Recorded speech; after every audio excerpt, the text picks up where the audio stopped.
You're on. Hello?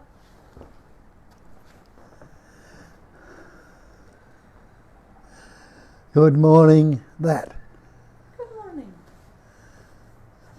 And I say, that, knowing that everything is already that. Who else could I speak to? And who is speaking, if that is speaking to that I am? So the speaking, seeing, hearing, tasting, touching, like the earth rolling around the sun and the cloud moving around the sky, seasons coming and going, the insects flying about.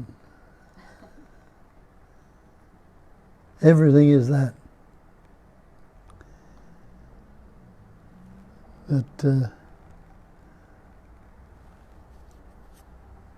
we're so habitually used to and believing that we are this separate entity,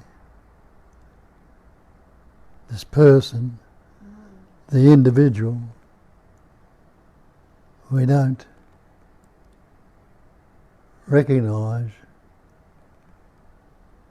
that we are that absolute. But maybe you are. That particular pattern is registering it and knowing it. But that's why you have to let it out, express it, so it can be recognised. Somebody might want to hear it. Why would you want to hear it? That's just another word or a label. But if that is the absolute, and everything and anything happens in that absolute, it could be very useful for that which hasn't realised or recognised its true nature and is functioning from the believed in persona, the mask, or the ignorant state, which we're ignoring. Ignorance means not dull or stupid, but we are ignoring that reality, that true essence that we are.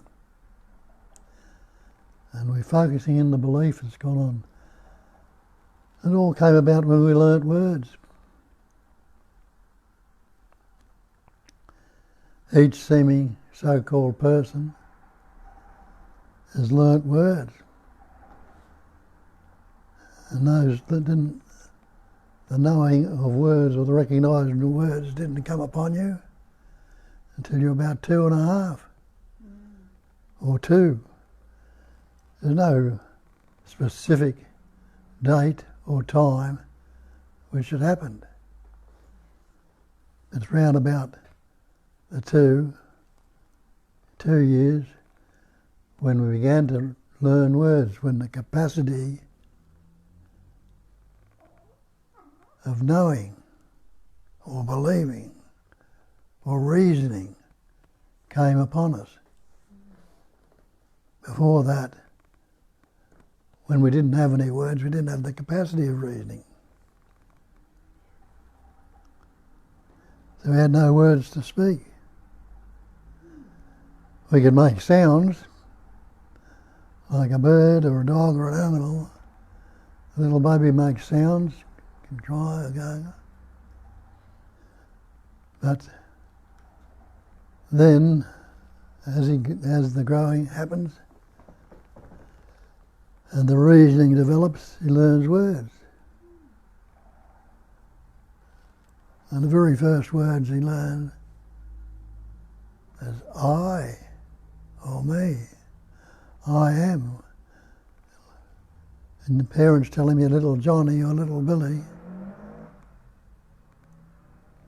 And he doesn't know anything about it till he learns those words. I am little Billy. That's what they're pointing to.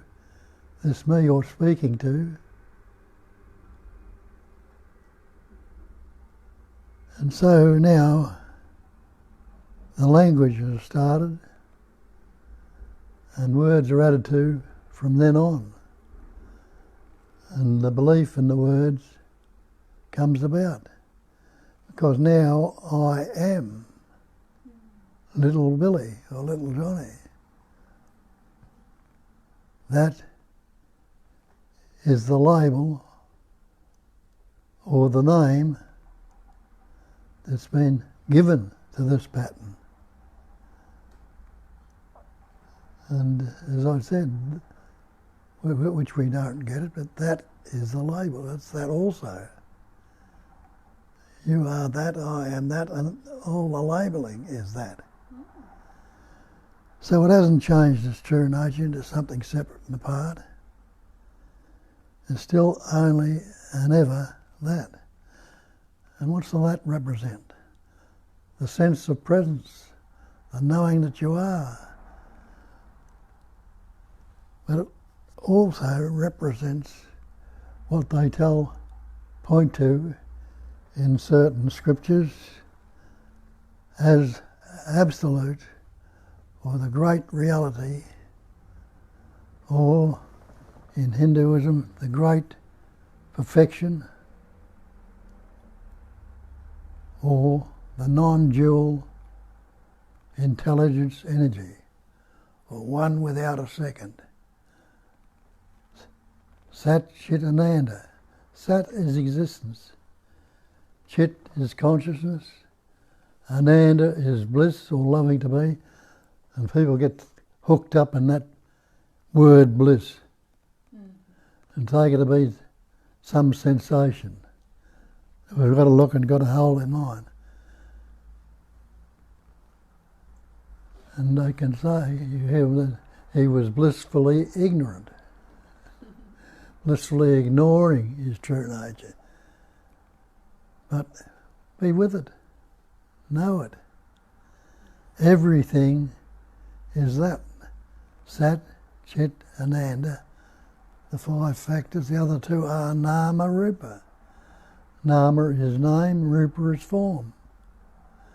So existence, consciousness, bliss, or loving to be, name and form. So have a look at the reality of that. Are you existing right now? And you'll say, yes, of course I'm existing. If I wasn't existing, I couldn't be here, couldn't say anything. Am I conscious? Yes, I'm conscious. I'm not unconscious. I'm not unaware. I'm here right now, unaware, knowing. So you must be. If you're not unaware, you must be aware. And am I happy to be? Loving to be? Of course I love to be. I don't want to be dead. Certainly don't want to be dead. So I love to be. So don't you see, if you're existing, if you are conscious, and if you're loving to be, you are already that. You don't have to search or try and become that. And innately we know that. Because we say, that's the chair, that's the carpet, that's the tree, that's the flower, that's the space. Innately everything is that. So that's not good enough. So we've got to put another label on it to differentiate it. And that's the only way it can be differentiated. We're putting a label on it. Well, instead of saying that is it, or this, it is this. It is. Everything is that basic screen which everything appears on. The basic screen is space, like awareness. That's what they call it, space-like awareness. Meaning the awareness or the knowing or the existence is like a movement in space. Space is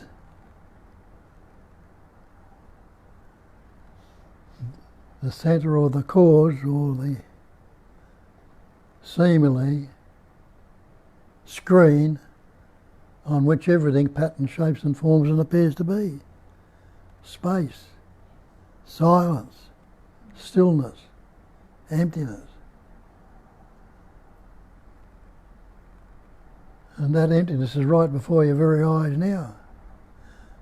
Though there might be seeming things appearing in it, which there will be, which just you take to be different, but realise they are the content of space. And space is no thing. And it's you mightn't realise, but it's the very first thing you see. Oh no, you'll say, oh, I see the tree out there, I see the things in the room. The closest thing to your eyeballs is space, isn't it? Before any other thing can appear. Space has got, that which is next to your eyeballs has got no distance away from the space. Space is appearing the first thing you ever see when you open the eyes, and that bit of skin, your eyelids, seemingly obscured it. But could a bit of skin obscure anything? You put that, cut a piece off and look at it in the light, and you see you're probably transparent. But it seemingly blocks us out. So you've never been away from this existence, consciousness, loving to be. Never been separate from it at all. And the poet told you that years ago. I don't know who it was, I forget now. But he said it's closer than your breathing. And it's nearer than your hands and feet. So it's the very core, the very essence of what you are. And the sad thing is that we haven't recognised it or realised. And when we hear about it, if some of you might be moved to start the search and say, I've got to find it, I've got to become it, because I'm not happy with the way things are. And we start to look, to look for that which is obvious, ever fresh, ever present, totally aware. It is absolute, nothing to be added to it, nothing to be taken away. But as I say, we've learnt these words and concepts and taken ourselves and believed ourselves to be a separate entity, and that sense of separation and division makes us unhappy, anxious, depressed, guilty, shameful, jealous, envious, remorse, psychologically suffering going on at a great rate all the time.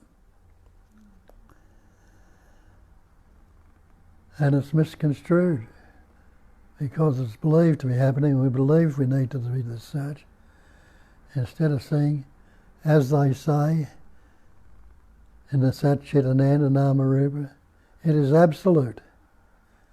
It is non-dual.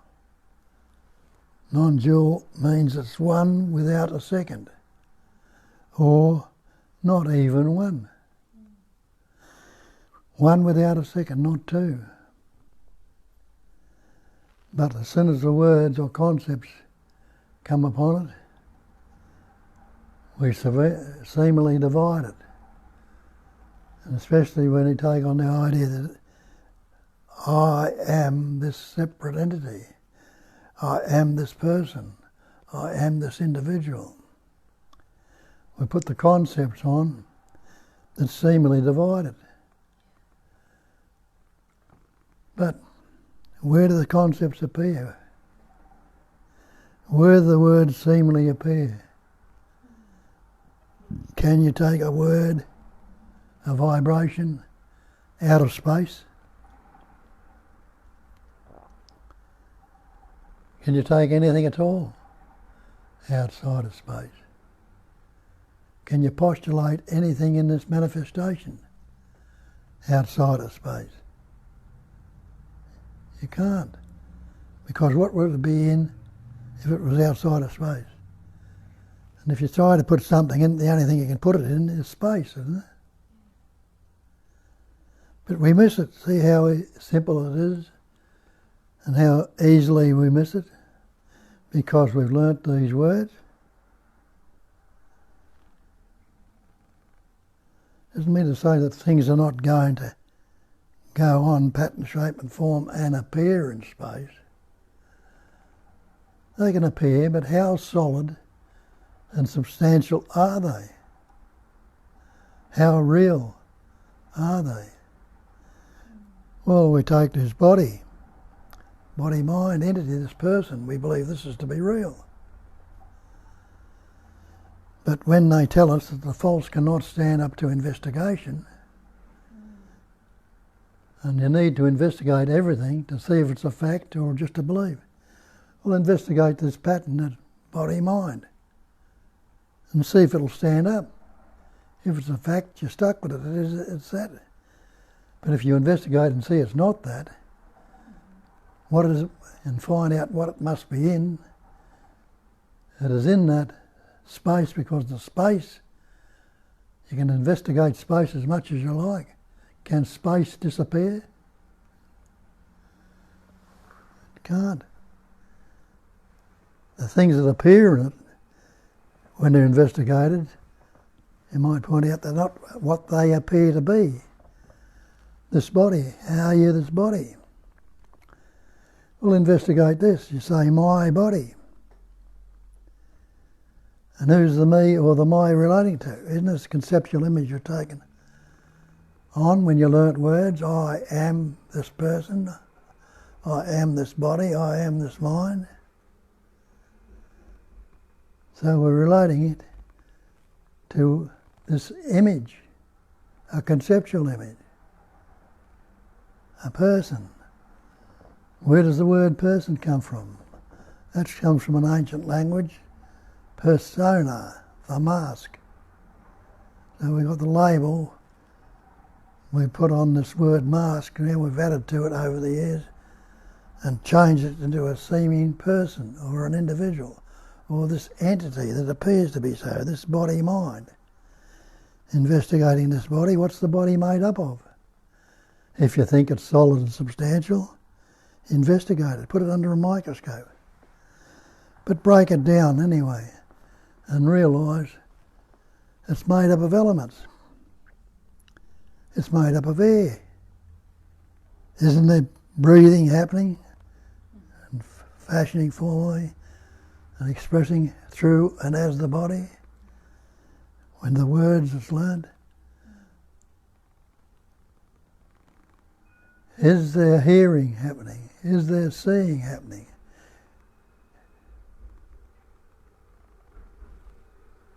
Is there body temperature? Fire? We've got the air and we've got the seeming fire, the body temperature. That temperature drops off, you get hypothermia and die without it. Get the earth, the solid, the seeming solidity out of that body. Earth. You can't live off the earth. Get away from it, you can't. 60% water. Take the water out of your body. You wouldn't last. Earth or space, earth, what is it? All the elements, air, water, fire, space, earth. Take the elements out of your body. What's left? what they're appearing in. Take away the space if you can. Can you negate the spaciousness? And can you postulate a time or a thing without space? All these things are appearing in space. If they took away the space, what could they appear in? They couldn't appear in anything except space. Nothing you can postulate can be outside of that space. But pull space apart. Grab a piece of space. I can't grab a handful of space. I can't. And can I postulate or think of a place where space would not be? And can I find a centre to it? I can't find a space where it will not be. I can't find a centre to it.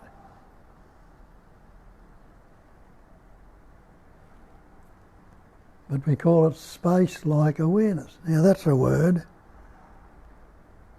that's got a lot of us stumped. We try to become aware. But are you unaware right now?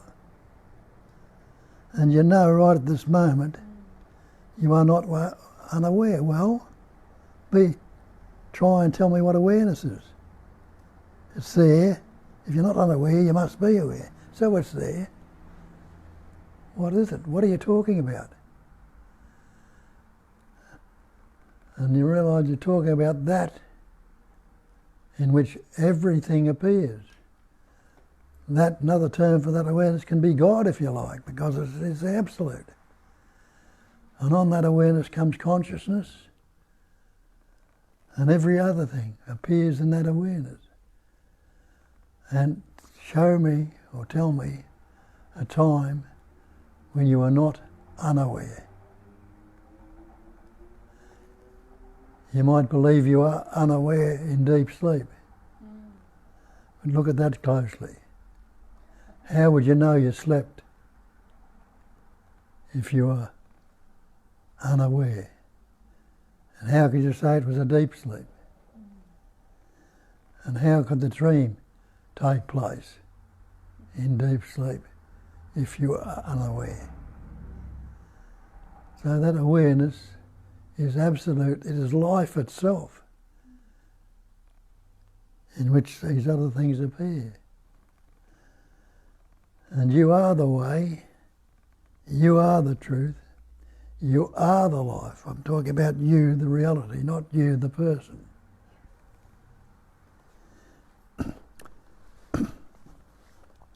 So a lot of us have wasted many years with the search.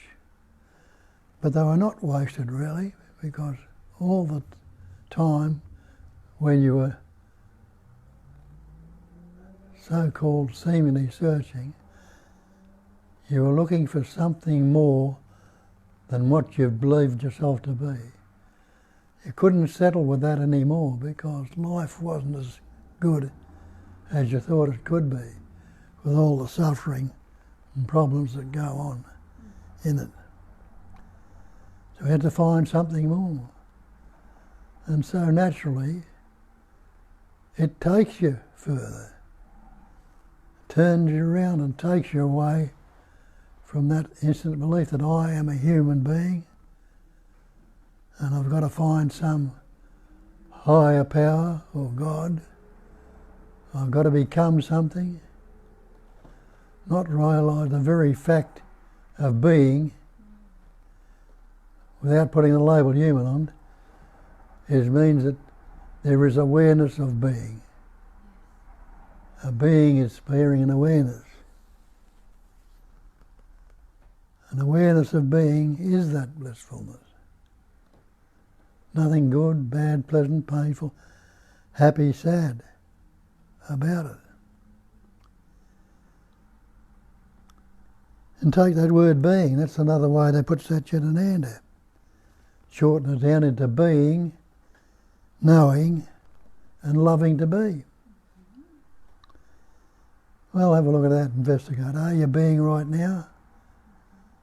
And you'll say again, yes, I'm being. You can't say I'm not being, because if I'm saying it, what's enabling me to say it? It must be the being itself that's enabled that thing to speak through there. And another word for it, am I knowing? I'm being right now, am I knowing? It could be no words coming out of this mouth if there wasn't any knowing or pure life functioning there. So I must be the knowing. And am I loving to be? Of course I love to be, don't you, basically? You might say it's a terrible life, but you still want to be, no matter how bad it seemingly is.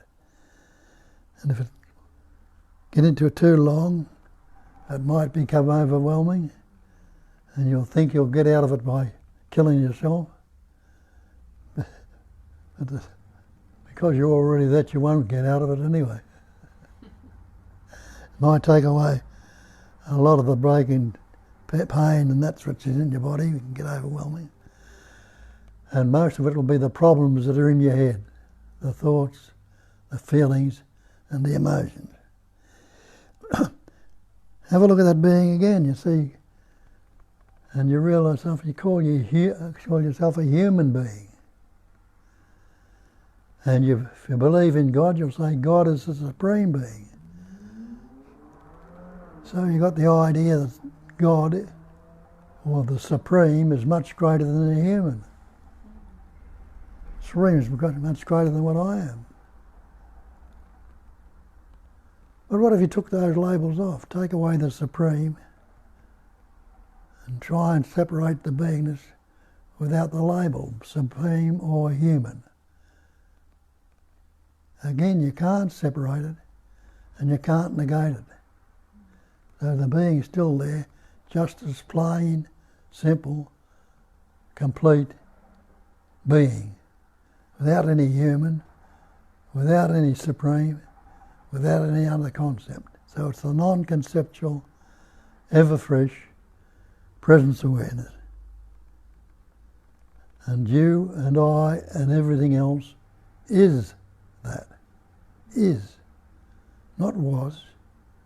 Not will be. Not what might be if I practice solidly and hard for many years. But right in this immediacy, this timeless sense of presence or well-being, it is functioning right here and now. How is it functioning? Well, it's enabling these words to roll through, out of the throat, on the breath. Without the breath going on, they couldn't be there. So it's vibrating and expressing as word, as other things as well.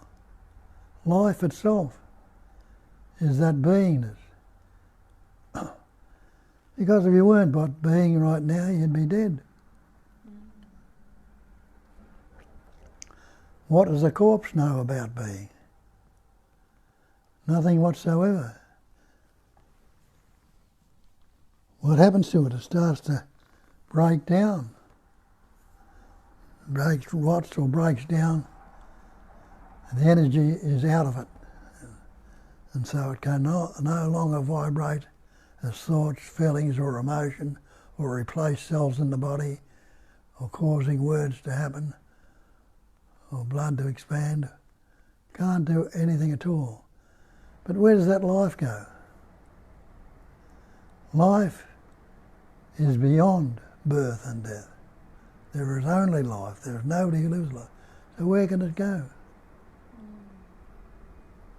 Well, it must go into that screen, the basic screen, which is space, which is silence, which is stillness.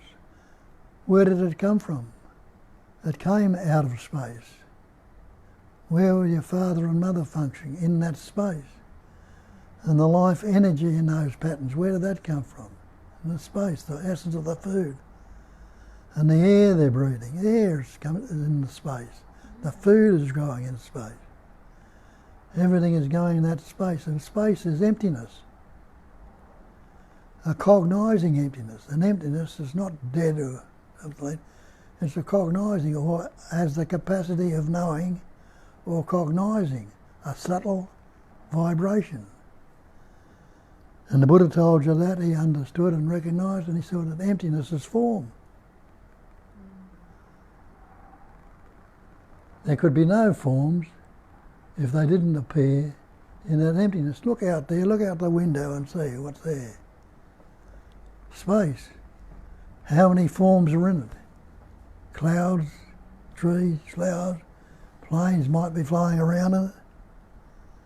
Every so-called thing is appearing in that emptiness. And what are they? They are patterns, shapes and forms. So it's the emptiness that's cognising, it's forming those patterns. And he turned it around the other way and said the form can be nothing other than the emptiness. And isn't that so?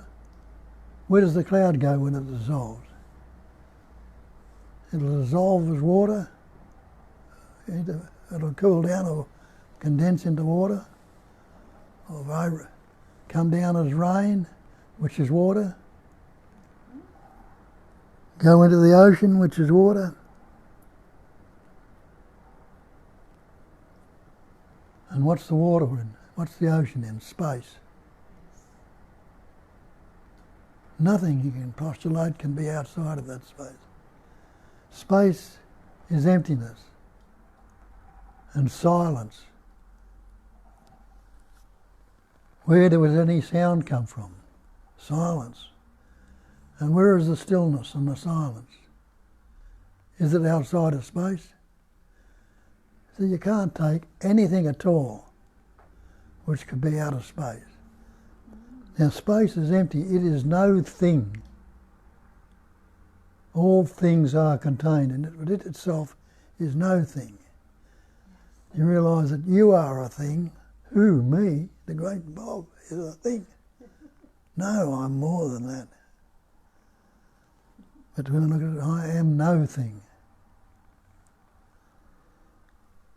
Space is no thing. The tree, the flower and everything can be broken down into no thing. Can something come from no thing?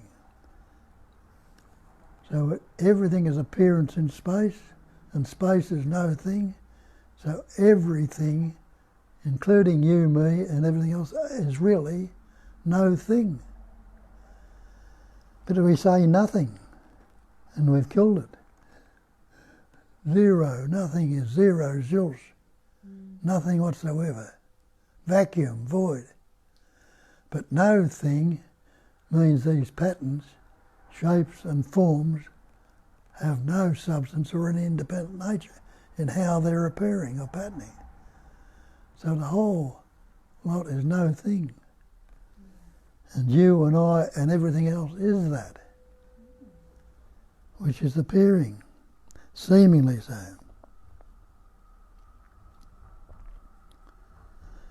A little bit of investigation and it'll be recognised.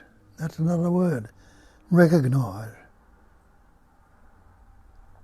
Break that down to recognise. It's a cognising emptiness, an emptiness suffused with cognising or knowing, but it's lost sight of with all the thoughts we fixate on it. But recognise again and again. It is no thing. It's no thing. It's that cognising that's suffused with it, that's forming the pattern, shapes and forms. And it is the emptiness that's formed. That's all that needs to happen. A little bit of recognition of what you really are. And you don't have to hold your breath and seek and search and struggle and grind your teeth together trying to recognise this stillness or silence. Or repeat mantras. Or meditate, put yourself in awkward positions where your knees and legs are aching and everything's noting to move and focusing on trying to become still when your very nature is stillness and silence. That's why they call it the natural state, as in nature. And we've done these sort of things, and I did them, you mightn't have, for many years, and never ever found the answer there. And I'd read many, many times, you'll never ever find the answer in the mind. And I'm still looking, well, maybe they were telling the truth. Yeah. Maybe I'll have another look. And when I did investigate and see for myself that they were pointing to that, and I haven't found the answer in the mind. But the answer is here, right where I am. And the recognition is that it was always here, and it was always now, and it was always ever fresh. It was always and ever timeless. And there's never been anything other than that.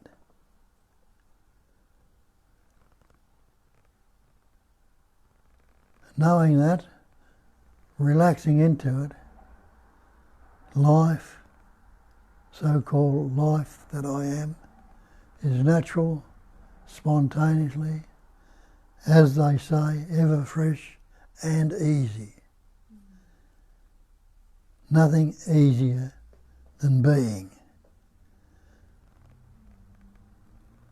And it is a lot easier than trying to become. So get out of that habit. Trying, the very idea of trying, and to try and become something other than what is right now. It doesn't happen. Investigating this mind, am I this mind? When I look at mind, I see it's just a vibration, a movement of energy. There is really no such thing as mind. It's a label I put on it.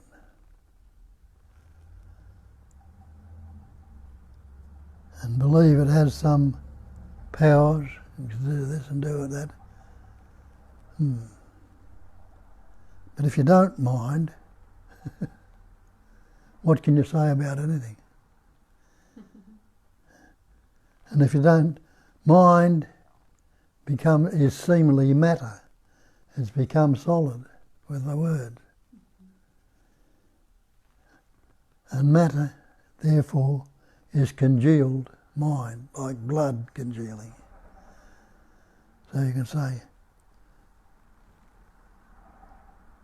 it's all the one essence.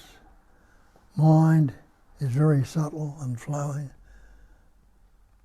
And when it becomes mind, when it solidifies, it becomes thought, feeling and emotion, fear, anger, depression, and all the other things that go with mind. When you don't mind, have a look at that. You've said that many times in life, and somebody says, oh, do you mind if I do that? Or touch that? And if it doesn't matter to you, you'll say, no, I don't mind. And if it doesn't matter, well, it hasn't congealed, has it? And if it hasn't congealed, it can't stay there, can it? Because it's flowing, it's moving. But when you say, I do mind, and you grit your teeth and you fixate on them, and it stirs up all other emotions and senses, anger, fear, depression, guilt, you know all about it. So you block the flow, the natural, easy flow of life. It becomes solid. I think that's enough for today, isn't it? I have a couple of questions. Yeah, if you've got any questions, put them up there. If you've got things to say, say them. Some of you looked into it and understand it. Don't hesitate to put it out there, because there may be somebody listening in who wants to hear it, who might be struggling with it, and it mightn't hear what's being said here, but what somebody else says might say it in a way that will resonate with them. I'll ask Kat to say a few words or answer the questions, so get into it. Away you go.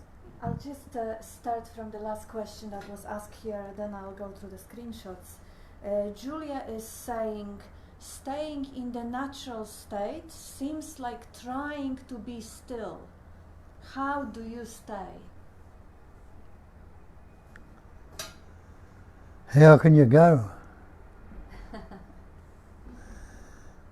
Staying. Can you ever get out of the now?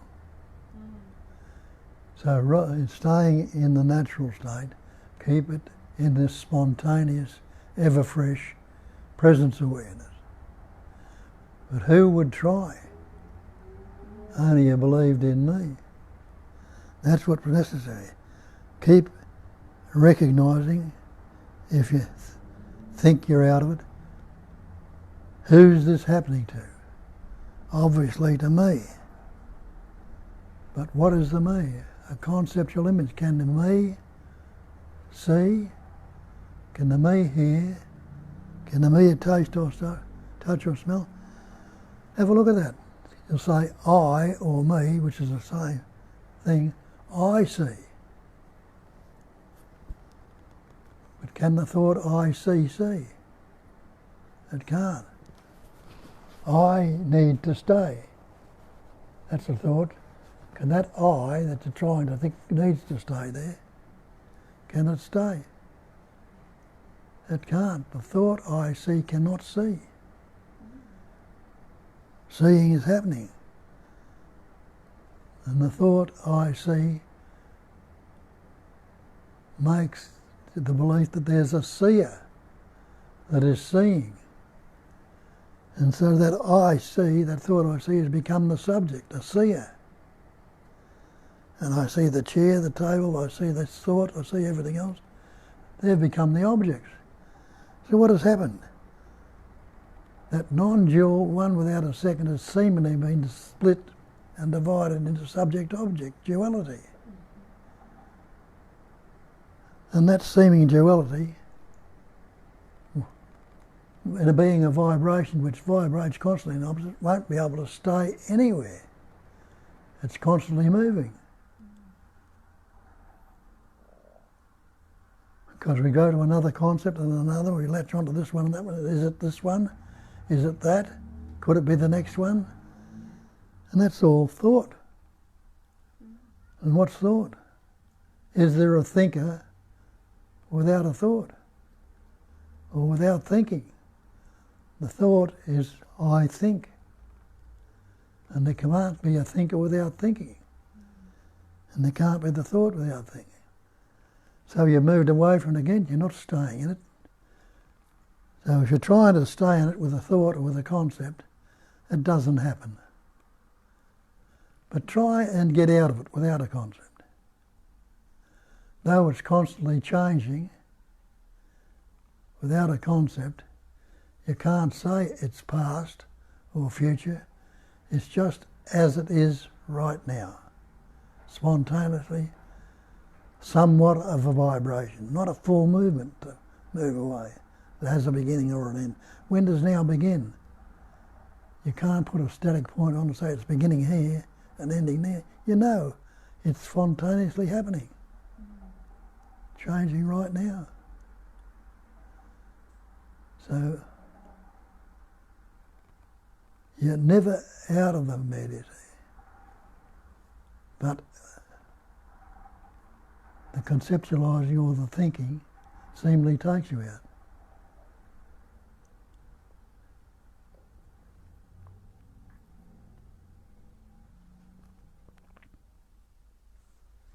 Okay, I'll read those couple of answers from other people there.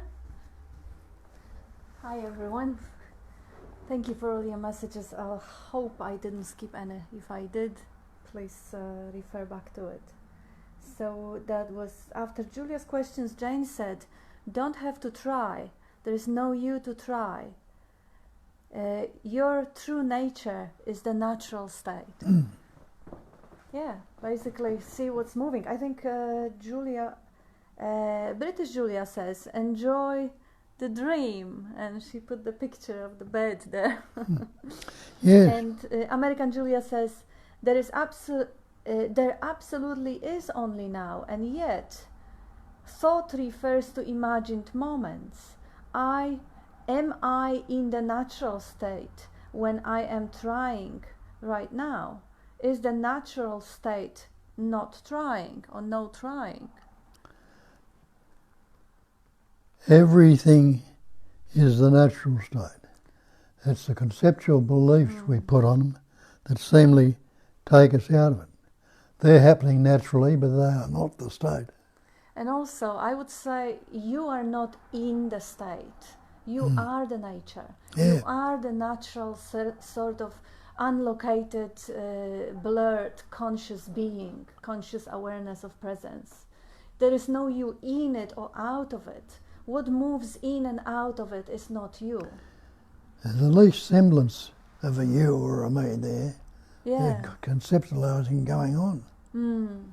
Yeah, that's the thing. The thought shows up and you are the natural state, you are the nature, and then the thought comes, but I am trying to get into it. That's just a line of words. Yeah. But in that line of words you have this magic word I, and this word I has the presupposition that you are it, that there is some reference point which is trying to do one or the other. That thought with the baggage on it, attached of meaning, baggage of meaning attached to it, creates the illusion that there is an entity or reference point that is doing some sort of a movement.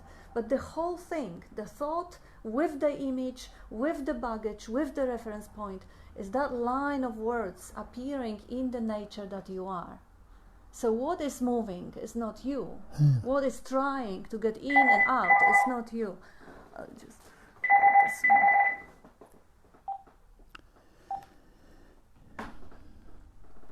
Take your stance there. You are already that. Yeah, yeah.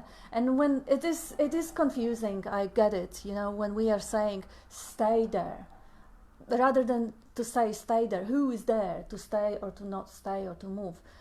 Bob has different set of words when he says recognize that you are already that. Recognize that you are already there, that you are already it. In this way, you don't have to kind of object or oblige to the commands, seeming commands to stay or go or not go or be still or whatever. Those are just points. They're ways of using language that hopefully will resonate with some. They obviously don't resonate with you, so you just ignore them. For some people, those words carry the message, carry the frequency, and resonate. Recognize you are that, or stay as that, remain as that. Because you can't really try to become, because there is no you and there is no becoming. But the words are supposedly evoke some sort of a, like ring the bell, like strike home. If they don't do it for you, just ignore those and get to the words that do the job, that do actually remind you about the recognition that you are the stillness already. What is moving in that stillness is passing phenomena, that's not you. That's one of the way you as the life express as the multitude of forms and shapes, but that's not your primordial, unlocated, infinite nature. Take it as a given that I am already that. Yeah. Whether I know it or not. Yeah. And then what does it matter what I say or do? Thinking that, yeah, I just abide purely and simply as that. And what is saying and doing is not really you. Body is moving all the time, body is breathing. Are you doing it? Are you beating your heart? You're not doing it. You can take credit for it, but is that going to be any truer than saying the body is looking after itself? The thinking is part of the body-mind machinery. Just like seeing, are you doing it? No, you're not doing thinking, you're not doing seeing, you're not doing trying. Recognize that what you are is already plain stillness. But of course, there is that quality of consciousness which expressed as a body becomes attention. And now, if all of the attention is spent into following that concept of I, located in time and having that heaviness of all my past history and traumas and specialness or inferiority, then of course that attention, when it's spent in this way, creates the illusion that there's nothing else, just the mind, just the thinking, so I must be that. But that's an illusion caused by the habit of attention. When you see the movement of attention, when you recognize that habit, you're already looking from beyond the habit itself. You see the whole movement, so you obviously look from the perspective of the freedom, where you can recognize the pattern. When you hear the music, you're not the music, you're the one that recognizes it. Anyway, if that doesn't resonate, there will be, there's a bags of pointer in Bob's spiel. Just hang on to those that really do resonate. And I have more comments. So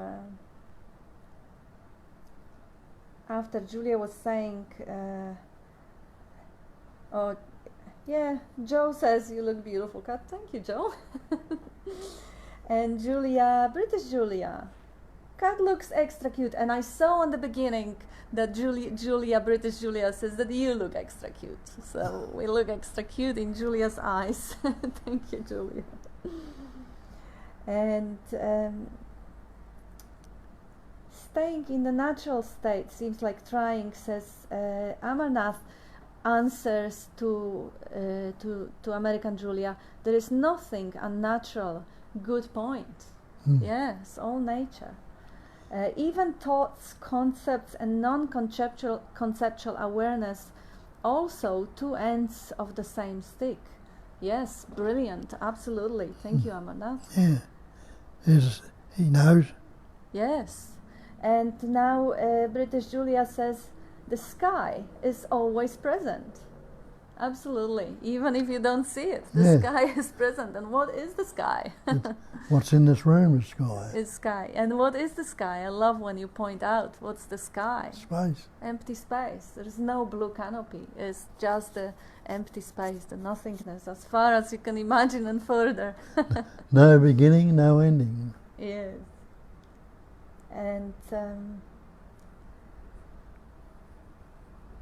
And British Julia says also, what was that a telephone call from the divine? Yes, all is the divine. Amarnath, mind is separation with reference point doesn't exist. And Barbara, emptiness is form and form is emptiness. Yeah. And Jane says yes. Peter Thompson, all words are misleading. We need to let go of all words. Absolutely. Yes, the words by their very nature are not duality. Real. Yeah, they always one or the other end of the stick, and they always have their opposites. And Julia, American Julia, the absolute I that I am does everything, including the personalization. The conceptual personal I does nothing. Spot on, absolutely. Conceptual I. What can the thought do? It's just it does what everything else does. It exists, seemingly so. Because Julia, know that for certain. Yeah. So when something comes up, don't this shouldn't happen, or blah blah blah. Yeah. Know it for certain. Doesn't exist. Yeah, the personal I does nothing. The absolute dress up as the ego and pretends that it is isolated and separated. But the same absolute hides and seeks and plays, but ultimately it can't fool itself in its true unadorned, undressed, naked state. It knows it's just a play. So the invitation is to step back to that place where you actually know for certain that is just a play, and you can see the dress up party and the egos and all that stuff and laugh. That doesn't cause any pain anymore. Amarnath, we are prior to the thoughts and words. He was quoting you. And I'll see if we have any. Oh. The absolute wakes up to itself, says Barbara. And Tanya says, I would say so. Can we just... Oh, yeah, there is... there is a good question here from Peter Thompson. And thank you, Tanya, for referring to it. I think I took the screenshot, but it's better to make sure. Peter is asking, can we just experience and live timelessly, moment by moment, without any words and concepts, even when we are called upon to use words? When words are necessary, words will come. Effort is needed, effort will happen. Beautiful. Yeah. And we are not using them. They just show up. Tanya says, I would say so. Knowing the words are just story, they can still be used. Yeah. Yeah, well, ultimately, as who you are, that empty space, you are living at moment to moment without words and concepts. And then on that who you are, the words and concepts appear as a part of totality. The words and the concepts are just like the trees, the flowers, the sky. They're Yes. that. It's all that. They all that. One essence. Mm. In which pattern, shapes and forms and different expressions appear. And ultimately, in your freedom as that, you have no preference whether there are trees and flowers and clouds, or whether there is no trees and no flowers and no clouds. So whether there are thoughts or there are no thoughts, as who you are, ultimately coming back to that true natural state. Any preference that, oh, but I would prefer no trees or no thoughts, that's a thought. And you know that's a thought. So And that's what is. No preference, no yeah. partiality, no comparison. Yeah. That's what is. That's right. But that's a good question, Peter. Thank you. And I'll just go back to my screen. Oh, there is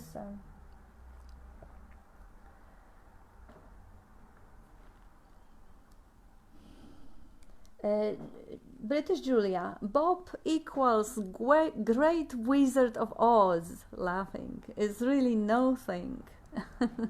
You are a great Wizard of Oz. It's really nothing.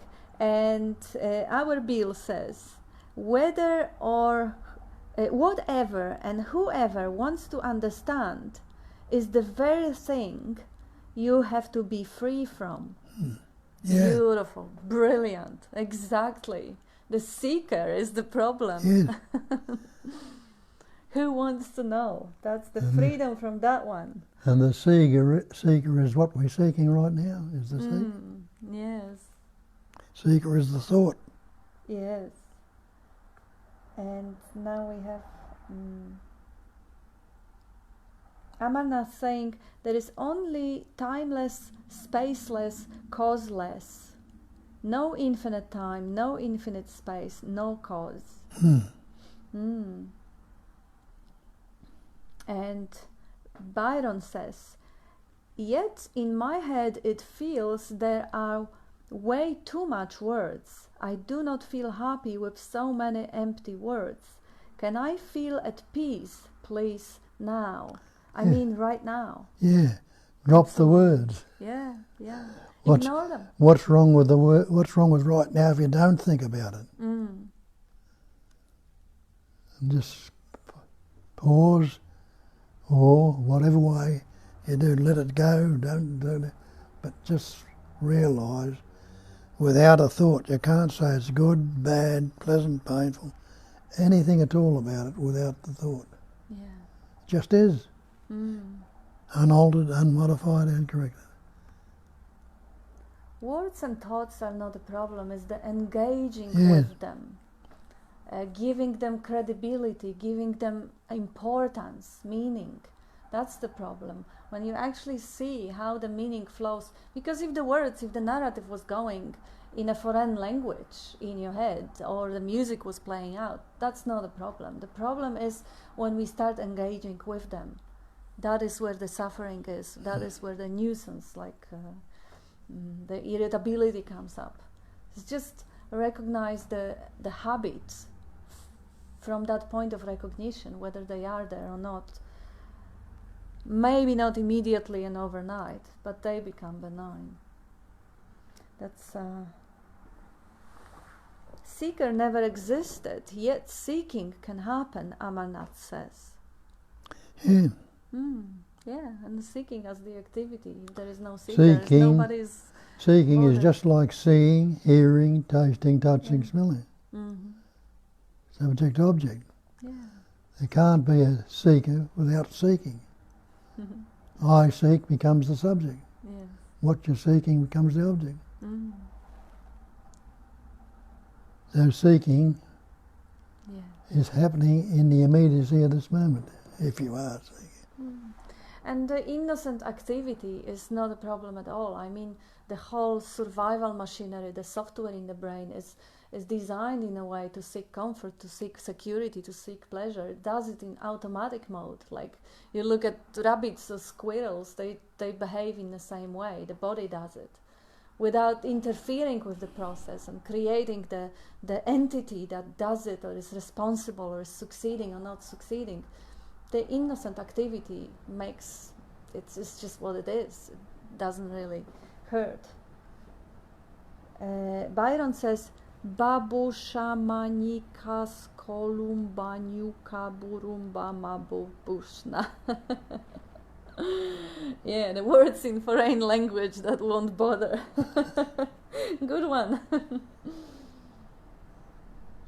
And American Julia says, who prefers to drop the words without having a preference of no words? Yeah, she's speaking on you. You says drop the words. Yeah. Believed in, there's a belief in the questioner who's asking the question, believe I am somebody. And when you take from that angle, you're never going to drop the words. You're never going to see through them. Yeah.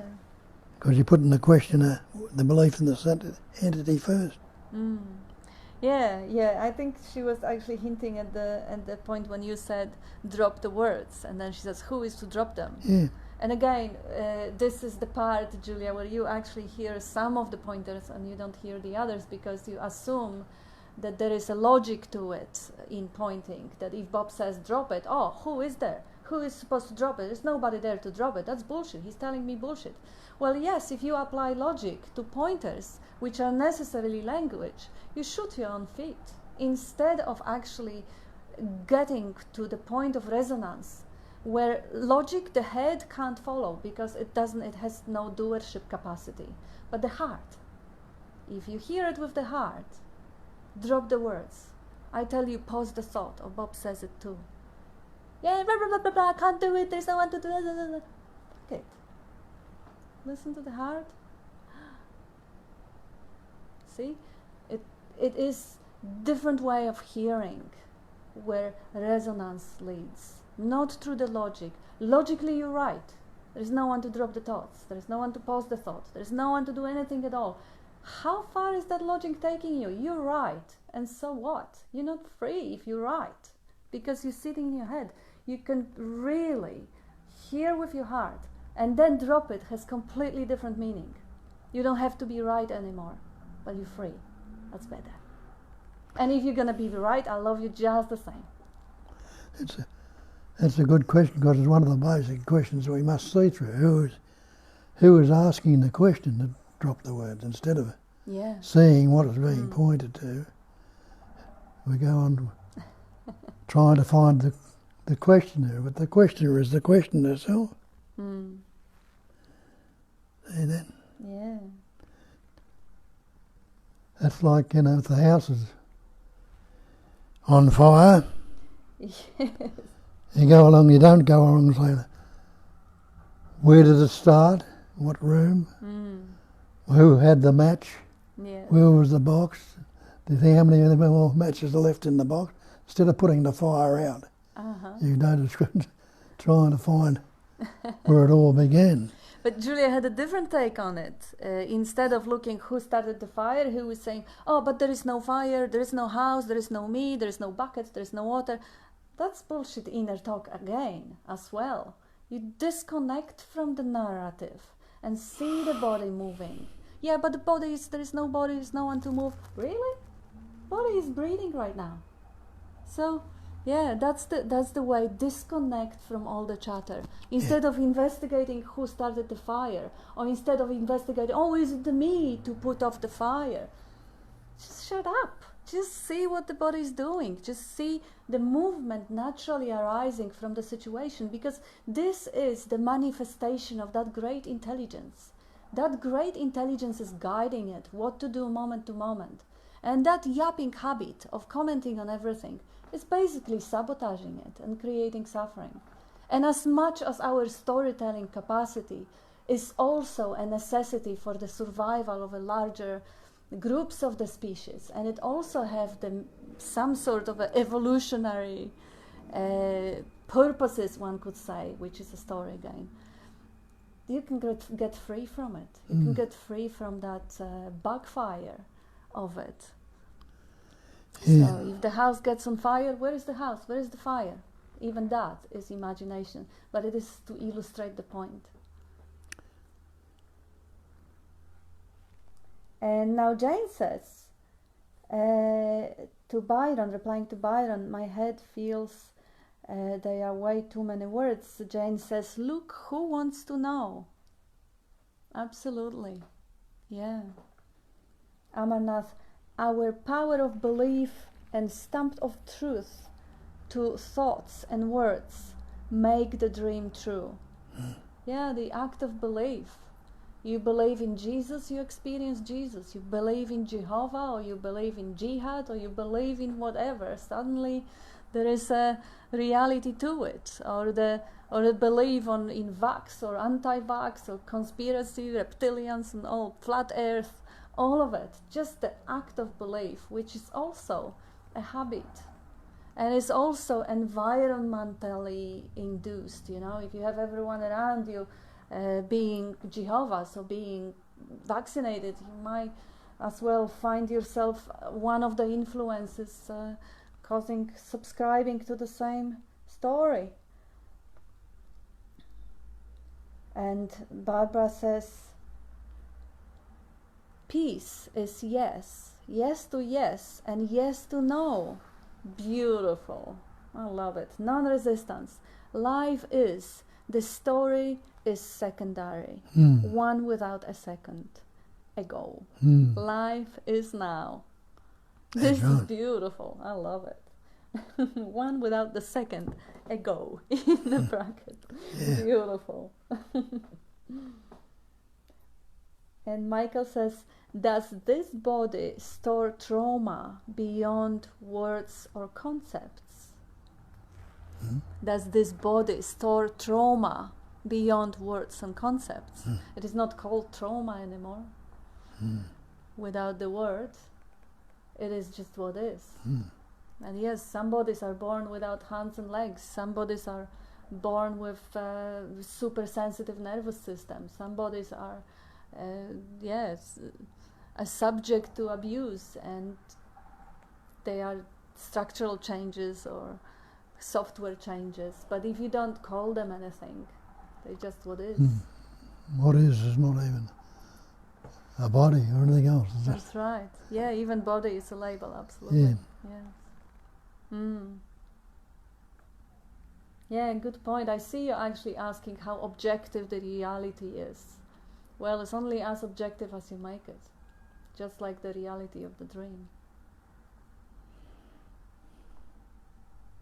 And Tanya says, the concept of future is pure imagination. All the bad things thought says will happen never or rarely ever happen. Without the thought, what is happening? Fixation on thoughts and non-investigation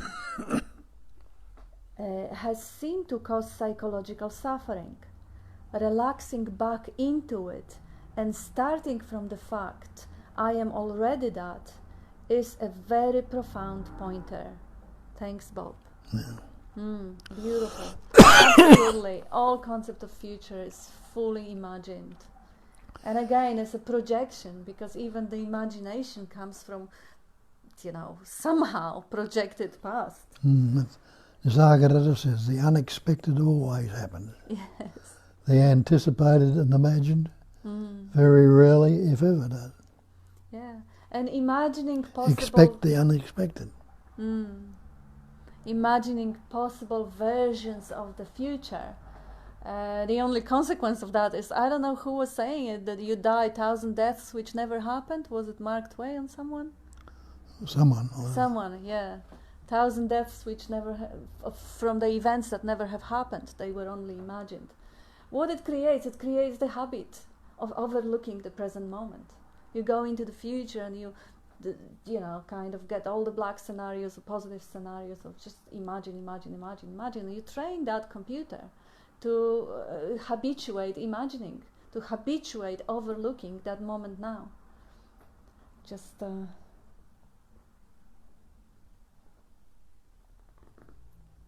Amarnath is answering to Byron, saying Shnukumbukabag and Shuba of all the laughing faces and language less self-separate, the thoughts only letters, no meaning in that. No need to get meaning from meaningless things. Beautiful. And Tanya says, dropping the thoughts really works. There you go. Some resonate with that. It's just a question, are you listening with your logic or core of your being? Rohan, what is it that is engaging with thoughts? It is not just more thoughts, thoughts which simply arise as wave in the ocean. The interest in thoughts can only persist while there is a belief in a thinker, no matter how subtle.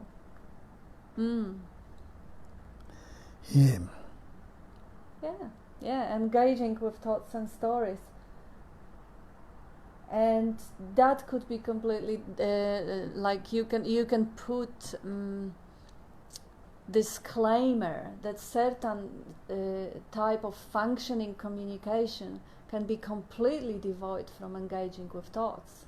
Like you go to the supermarket and you buy whatever, the orange, and you pay for it and you communicate and you exchange social sort of greeting stuff, and there is no engagement. It's just part of the functioning. This way the communication happens the same as walking happens, the same as seeing happens. But yes, when there is a reminiscing and engaging and arguing with the thoughts, then obviously some sort of a belief flew into it. And dropping the thoughts really works. Amarnath replying to Tanya with a lot of smiley faces as usually. They are already dead, no need to kill them. Beautiful. And Julia says, I love you both too. I am embarrassed to ask the stupid questions, but I know I am not the asker of them either, so whatever. Darling, ask them forever and ever, because you are asking them, you are a voice for perhaps tens or maybe hundreds, or who knows, maybe 1,000 people who don't have guts to actually put them out. So thank you very, very much for your questions. They are not stupid. They're just questions. They are as they are. Let go of the embarrassment too. Good point. Just thank you for being there. Thank you for being in our life. The smart ass, but is an effort to hold on to imitation. If there are arguments made to support limitations, they are mine to keep. I told you 100 times, darling, you're just too smart. That's your problem. Sometimes being too intelligent is shooting your own foot. That's Julia. What did she say? That the smart ass, but is an effort to hold on to limitation. If they are arguments made to support limitations, they are mine to keep.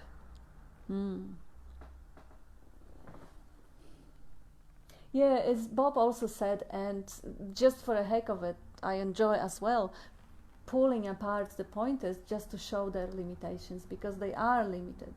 But this is just equilibristics, really. It's not something that is helpful. It's just something that kind of disarm all the haters that want to use to prove their points or their rights. Yes, no word is true. No word can convey it directly and precisely. They just fingers pointing at the moon.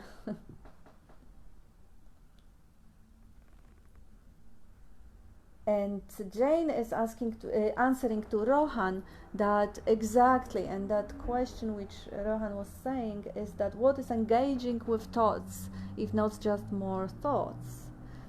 And thoughts will simply arise like wave in the ocean. The interesting thoughts can only persist while there is a believing thinker, no matter how subtle. That's Jane says exactly. And Michael says, beautiful, thanks for clear answer. Word believe contains lie. Move the E in belief and you will get be life. Beautiful. That's right. Yeah, just remove one of the second E and you get be life. Love that, Jane says. And Julia says, a coward dies 1,000 deaths, a courageous man only once. That's Shakespeare. Thank you, Julia. And now we have Julia replying to Julia. British to American. No embarrassment. Love you. Yes, absolutely. Suffering is joy, says Amarnath.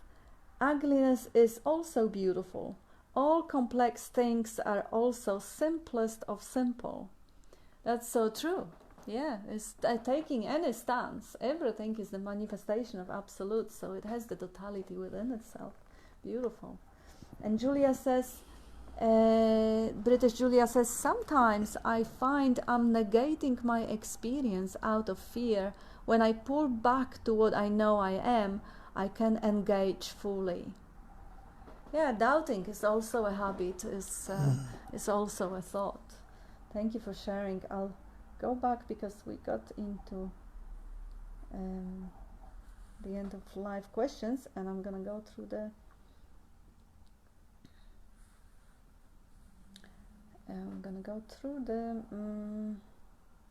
screenshots. Tanya says there has been a noticing of a lot of thoughts are about imaginary future. I think we had this one. We've answered this one. Thank you, Tanya. And we have Julia. How cool is to think about awareness that is all-knowing, that is there even when you are in a deep sleep. You are that. Absolutely. And very cool, dear Julia. That was Jane answering to British Julia. And Amarnath says, I am not in the sleep, but sleep is within me. Beautiful. Absolutely. Everything is within that space like awareness, sky that you are. Beautiful, Jane says. Amarnath, we lack attention and imagine excess cause of ignorance. He's quoting Nisargadatta. And I think that was the question Peter asked about experiencing life timelessly, moment by moment. We've been there. And we have Julia saying that you are a great Wizard of Oz. We've been there. And now whoever or whatever wants to understand is the very thing you have to be free from. That's from Bill. That's a really good point. And Julia says, staying in natural state seems like trying to be still. How do you stay? We've been there. And there absolutely is only now, and yet thought refers to imagined moments. Am I in the natural state when I'm trying right now? Is the natural state no trying? Yeah, we've been there too. I think we actually had all covered. And we still have 10 minutes to go.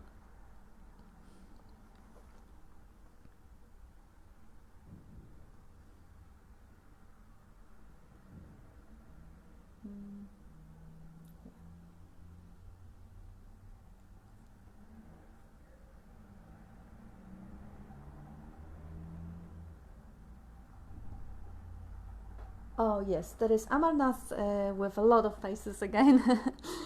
Answering to British Julia, fear is division or separation, simply a notion, fun game of mind. Fear, division or separation. Fear. Fear. Yeah. Yeah, it is a label. It is a label we attach to certain sensation that we recognize through the comparison with the past.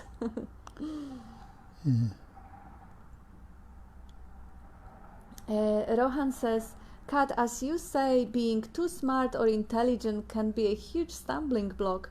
Too much head gets used and not enough heart. The mind will believe that simply thinking about pointers and stating them cleverly is enough, whereas there is needed to do actually look.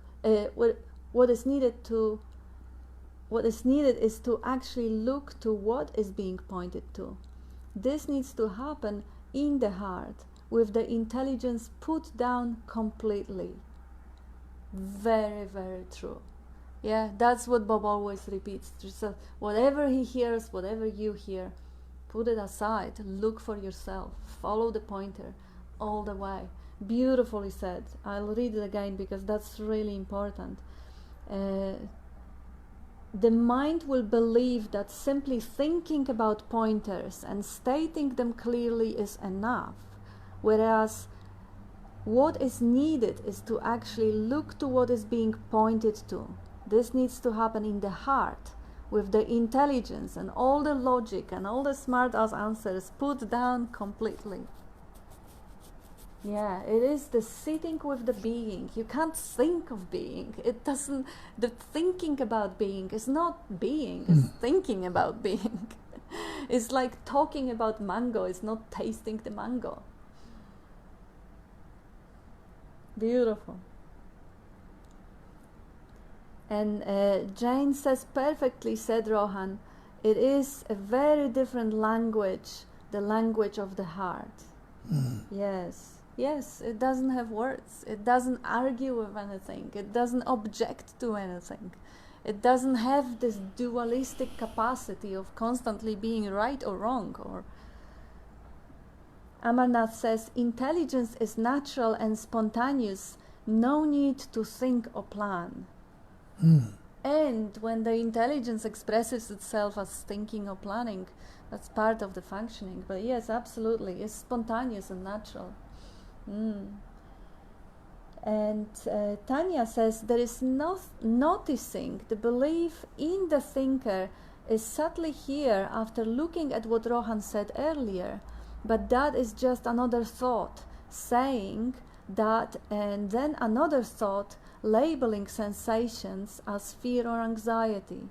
So-called anxiety has featured a lot here since being a teenager. Laughing out loud, storytelling now, but you get the point.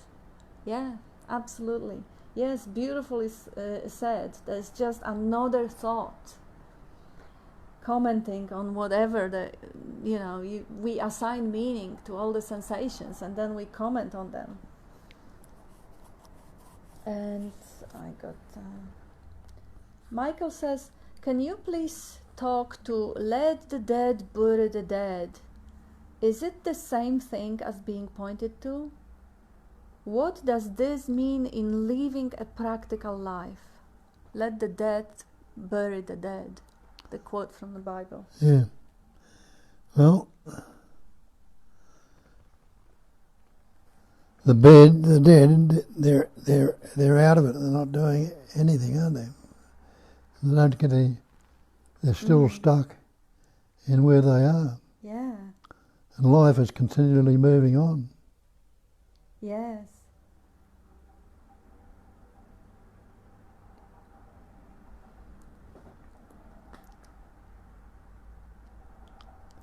Let the dead bury the dead. You can say it is the same. I mean, what's the dead? Is the concepts are quite dead, one could say. Yeah. The viruses of the mind. They're not really living organisms. So, yeah.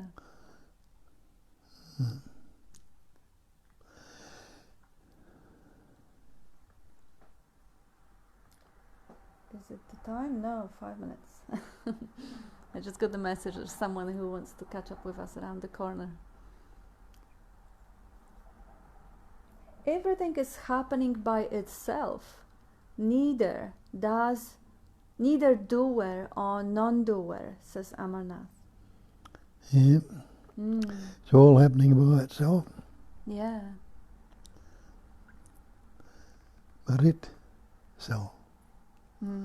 It is. Yeah. The one self. Only one.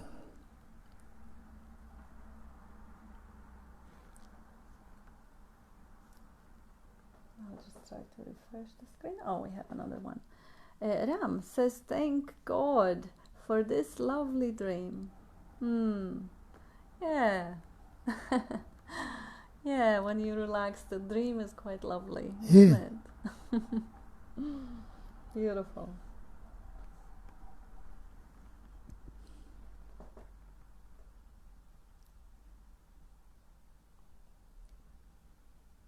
The dreaming of the dream, Jane says. The dreaming of the dream. Yeah. And Tanya says, resistance really is futile. Haha, the river of life is going to flow, no matter what thought resistance appear. And Rohan replying to Amarnath, saying that everything's happening by itself. As Bob would say, there is doing, but no doer. Yeah. Yeah, doing happens by itself.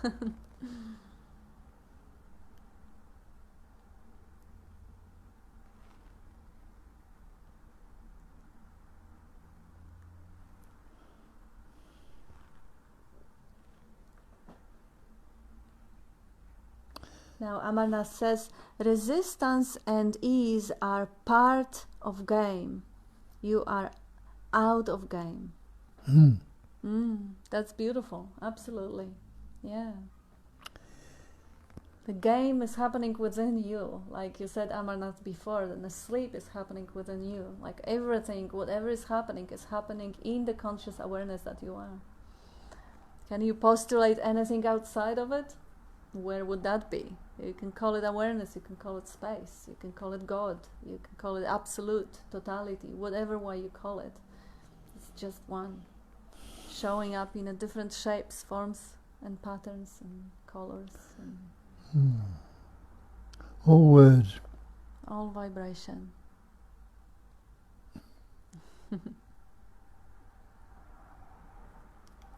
And Peter says, deep thanks, Bob and Kat, for leading this deep inquiry investigation today. Well, thank you, Peter, for being with us. That's a pleasure. Thanks, Peter. An honor, yes. Tanya says, so true. Thank you, Amarnath.